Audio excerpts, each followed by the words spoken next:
I'm in Avignon in the south of France. It's a marvellous city, lots of sandstone buildings, a beautiful church.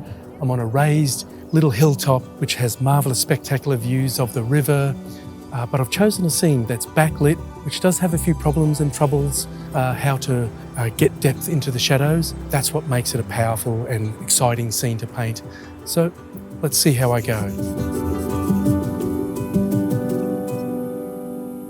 Okay, I do like using these little ivory flats. They're a great brush to draw with.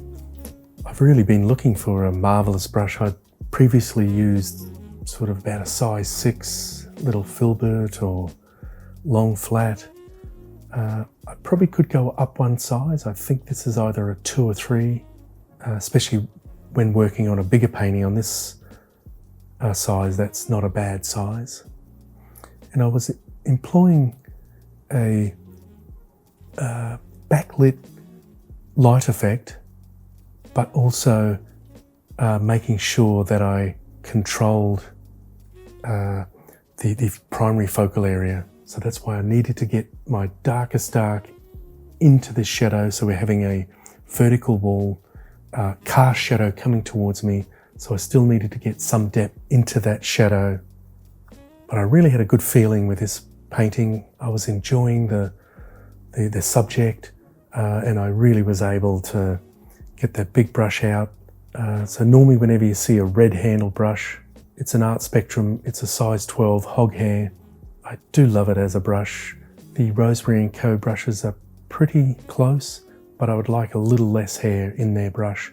So that's why I've kind of, in the short term, just reverted back to the Art Spectrum brush, which is an Australian-made one, but I think they just put a fraction less fibre in it, so it makes it a little more user-friendly. It's almost like a family car tyre compared to a race tyre, so it's just a little more user-friendly. So just finding that horizon line in the upper 2/3.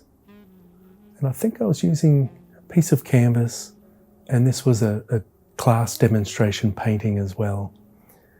And this was one actually that I really did enjoy after. I enjoyed it doing it, but also it was one that, oh, okay, you know what, I really liked that colour scheme that I got with it. Because once again, there was quite a difficult passage throughout that mid-distance, just above the main building, and to the little church tower in the background. And there was a mountain more round to the left, so I was bringing that more into the scene than leaving it out, because there's nothing like getting some atmospheric mountains.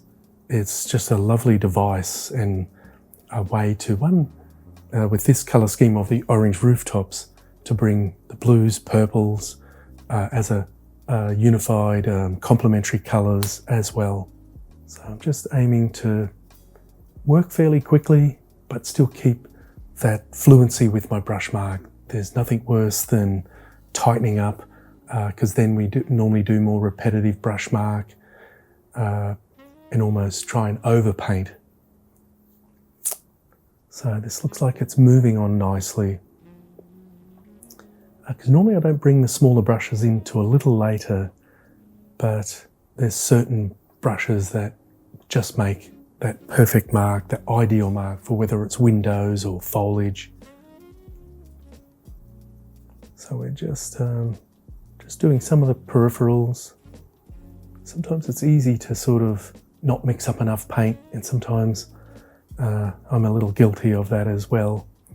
But I find the skill of being able to remix, match certain colours, certain values is a great skill anyway, because there'd be possibly nothing worse than having a particular value or colour and never being able to reproduce it. So that's where the colour mixing, matching, that skill is important. And I used to practice on little swatches, colour swatches, just from a house paint sort of catalogue. You know how you'd go into a paint store and they'd have all the different, and I'd normally take 2 or 3 of each different colour and then flip them all over and then aim to try and, it didn't need to be perfect.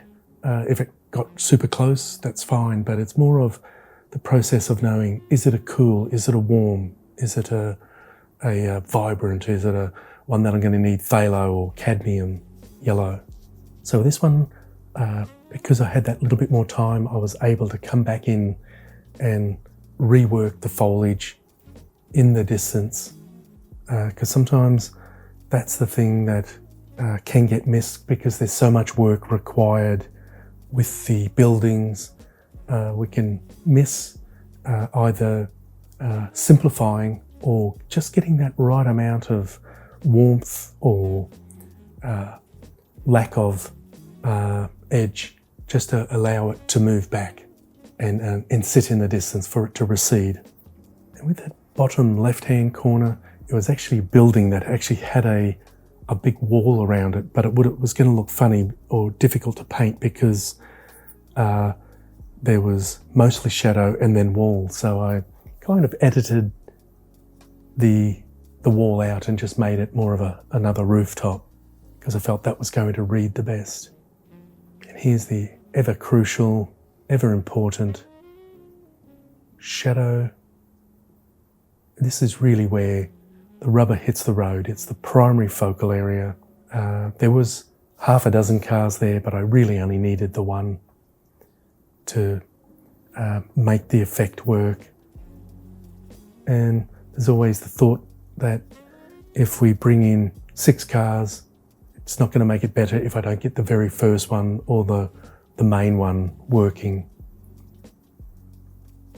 That's why more doesn't always mean better.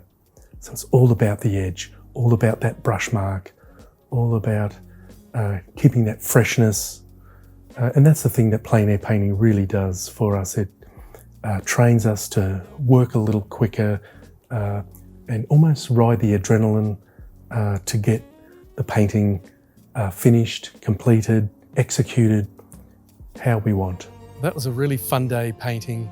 Fairly complex scene, but I wanted to make sure that I stayed with the idea that I had where I was going to keep the eye in that rooftop area, using the road as lead-in lines. It was such lovely distance back to the mountains as well. So it really encapsulated everything in a good scene. Tricky part was the barrier beside me was quite high, so I had to really sort of lean just to get a view of my foreground. But I thought that wasn't such a bad thing because it forced me to make sure I had the mid-distance and the distance working, and then I could come in and just punch that foreground in, and then I thought I had it. So hope you enjoyed it. All the best. Bye for now.